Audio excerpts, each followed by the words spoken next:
Hello everybody on YouTube land, and I've got 3 new reviews for you today, done individually of course, but they're going to be short, but because I've still got a cold and I feel tired, but I'm going to get these reviews out to you guys today because, well, I love doing this and I want to tell you my thoughts. First film for today is The Upside, starring Kevin Hart and Bryan Cranston, and it's based on the French film, which is based on a true story. The French film being called The Untouchables, and is based on a true story about this chap in a wheelchair who needs a new carer, and so he employs an ex-con who comes to look after him, and comedy and drama assures. And it is a very good film. The press have been really negative about this film, and I don't understand why. I think because the original French film is a better film. It's a very good film. But I think this is its own thing, you know. It's its own interpretation of the story. It's its own adaptation of this French film, or it's its own. It's just its own thing. And you know what? I really enjoyed it. I thought all the acting was good. I thought the writing was good. I thought the story moved at a good pace. It was interesting. It was funny. It was touching. It was romantic. It was, yes, romantic, but I'm not going to go into spoilers. Not between the two guys, of course. And but it's got a big heart. It's well acted. It's very funny in places. It's a good story, and it goes at a good pace. And it's definitely worth watching. I really enjoyed it, and I would highly recommend it.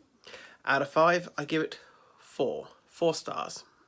Thanks for watching this review. More to come.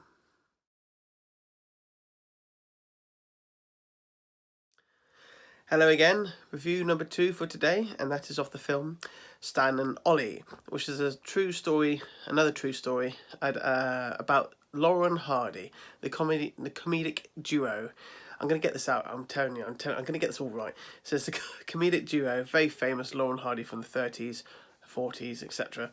And it's basically about them in their later life where they weren't doing quite as well, and they embarked on a UK tour from England to Ireland to Wales to Ireland.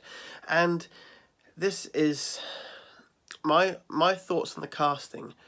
With John C. Reilly was good, and Steve Coogan not so good, because I wasn't too sure if he could do it. After watching the film, I can gladly say that they both pulled it off brilliantly. In fact, I can't imagine 2 other people playing these parts. It was a very moving film, it was a very funny film, it was an entertaining film, and it was a feel-good film. I highly recommend this. It was absolutely brilliant. I loved it from start to finish, and it gets a little serious towards the end, which it has to have some weight to it, but then it comes back again with the laughs. And honestly, these 2 were very good in the role, and I highly recommend this movie. It's very well directed. The music is lovely. Overall, a great film, and I give this again 4 stars. 4 stars for Stan and Ollie. One more to come. Thanks, guys.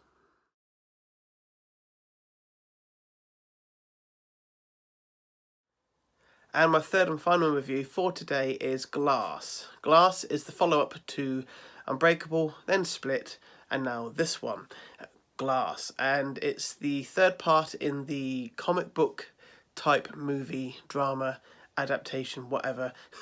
It's not a true story. There's the only one that all the films today is not a true story. And they've all gone to an institution.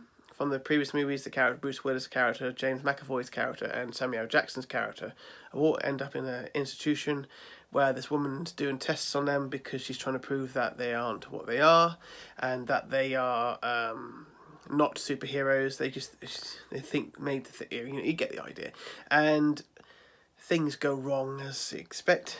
And I think this is a very, very good movie. Again, the critics have been a bit harsh on this movie. I think it is brilliant. I really, really enjoyed it. It was so good that I just got lost into it. I was so engrossed in the story and the characters. It starts off a lot like Unbreakable at the first sort of 20 minutes or so, with a bit of Split thrown in.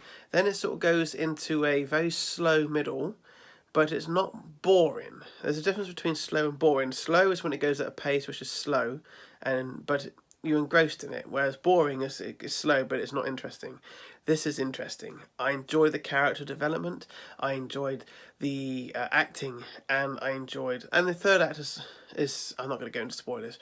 No spoil. You can't spoil these films. The third act's great, and I honestly really liked where they went with this movie. I think it's a brilliant movie, a great ending to the series of films. It's a shame they've come to an end, but these things must only be what it is for a certain amount of time. I know it makes ka-ching, but I don't want that. I'd rather have 3 great films and then leave it than make two more or something and they just suck. What's the point? Leave it when it finishes. Leave it. It's like Toy Story, Toy Story 4. I love Toy Story 1, 2, and 3, but maybe they should just leave it now. I don't know. We should see. Anyway, so this film, I would give again 4 stars. 4 stars for each 3 films. I think it's because I personally liked them. I don't think they're critically as strong. I don't think. I don't think this one was as good as Unbreakable, but I don't think. But I think it might be a bit better than Split. Although I do like all 3 equally. They're all 3 4-star movies, so to me they're all equal. So they're a great trilogy. Fantastic stuff. Anyway, that's my review for Glass. Make sure you go and see it on a big screen. Get yourself some popcorn and put your feet up. This is an epic film. I absolutely loved it, and I loved the ending. Not going into it, I loved the ending. So great movie. Highly recommend it. See you guys soon for more film reviews coming soon. Take care, everybody.